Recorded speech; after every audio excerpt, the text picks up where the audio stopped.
Black people in Mexico were not even acknowledged until recent years. Their presence was not acknowledged by the government up until very recent years. But yet, they have been there since days of slavery. You understand? So, since the days of slavery, a lot of the slaves in North America, in the United States, a lot of the slaves ran to Mexico to hide. And a lot of them have been living there. And not only that, but a lot of these Spaniards, they brought some slaves to Mexico too. So black people have been in Mexico for for hundreds of years. But Mexican government has not acknowledged their presence until very recent years. And that is why I made a video and called it Afro-Mexican, because these people have been there for many years with their own communities, speaking Spanish, of course, but they acknowledge their African ancestry. They acknowledge it. That's why they self-identify as Afro-Mexican, because they're acknowledging their African roots. And the government has not bothered with them. When you watch telenovelas, Spanish telenovelas, have you ever seen a black man? No, never. But yet, black people have been there since the Europeans have been there for hundreds of years. Hello, everyone. I hope you're doing well. Welcome back to Training Pulse Worldwide. So, today we are talking about a topic that doesn't get nearly enough attention. It's racism among Latinos. Well, it's something that goes beyond just Afro-Latino being discriminated against by their own people.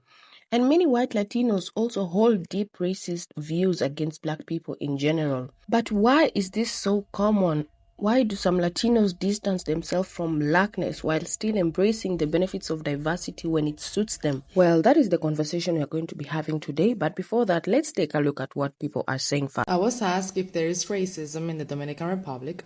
This is a difficult subject because racial discrimination in my country is normalized, and most of the people don't think we have a racism issue, which makes the dialogue difficult. But yes, there is racism in the Dominican Republic, and there is colorism too. I realized that for people outside our cultural context, to hear that on a country where the majority of people is black or mulatto, there is racism sounds absurd.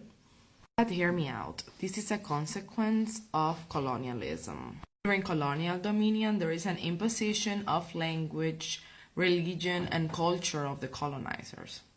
So we were taught to believe that everything that was black or African was bad or ugly. I lived in Miami for almost a year, and while I was there, in the apartment building that I was living in Pembroke Pines, there were some Mexican guys doing some repairs on the roof. They saw me pass by walking my dog, and they say, "Beautiful, morena." And I was like, "Oh, thank you." And they say, "Where are you from?" And I say, "Cuba." They say, "Cuba?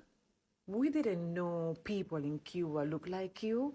And I said, "Like me, like what? Black?" And he just stopped on his tracks and changed the subject. The majority of Latino people are very racist. I didn't know that I was living in a very racist country until I met my Jamaican husband, and he made me realize how racist people in Cuba were. And once your eyes are open to this, you cannot unsee it. There was a time in Jamaica when you could watch Spanish television. We had two TV stations, Univision and Telemundo. These TV stations, each of them had one black anchor. One had one female for the news, and the other one had a male, two black people. Both TV stations show a wide array of telenovelas, which is basically Spanish soap operas. And these telenovelas were made and produced in Latin America. Brazil, Colombia, Mexico are one of the biggest places where soap operas are made. Now you tell me now how a Colombian telenovela of 350 episodes don't have one black person in it. If you see a black actor on a telenovela, is actually playing a slave or a character that they are trying to bring back to life, like Celia Cruz. So these have just added to that white supremacy and had made people from other places believe that black people doesn't exist in Latin America any at all. Why are so many Latinos racist against Black people? Good question. So first of all, let me start by acknowledging that's the truth. And anyone that says otherwise is not helpful in this whole conversation. Like white people saying, I don't see color. Secondly, race is just a construct that was invented by European people intended to divide us, which they successfully managed to do. And unfortunately, just like many other purposefully marginalized communities, we play along exactly into the narrative of letting them divide us. We all have that tío or abuelito or papa in our family that is racist, that is, has issues with Black people or Asian people, or is homophobic or transphobic. And most likely it's more family members than not. The issue is that it's really difficult to have these conversations. But we need to have these conversations with our own community. We need to call out, call in, and educate our own family members, our own friends. And too often I see Latinos stay silent. And they say, oh, that's just how he is. And yes, I use he a lot because it's a lot of times the man, at least in my experience. And if you live in LA, you probably know the scandal we recently had with the leaked audio. For me, the only scandal really was that so many Latinos that I know pretended that that's a surprise. Really? That's exactly like white people pretending that they're surprised that racism exists. There are so many issues in our Latino community, from being anti-Black to brown people calling themselves white. I mean, please identify as whatever you want, but it's weird. To light-skinned Latinos like myself, pretending that they have the same racism to deal with as a Black person. And then there is the whole other layer of not being Latino enough, not being Black enough, not being brown enough. It's like our community is so busy tearing each other down that we lost sight of who is actually doing the oppression here. I had a US-born friend here in LA whose both parents were Mexican, but she has never been to Mexico and she doesn't speak Spanish. And she told me that in her opinion, I wasn't really Mexican, which I thought was funny. And I immigrated as an adult. I'm not even first generation. I'm a Mexican immigrant in the United States.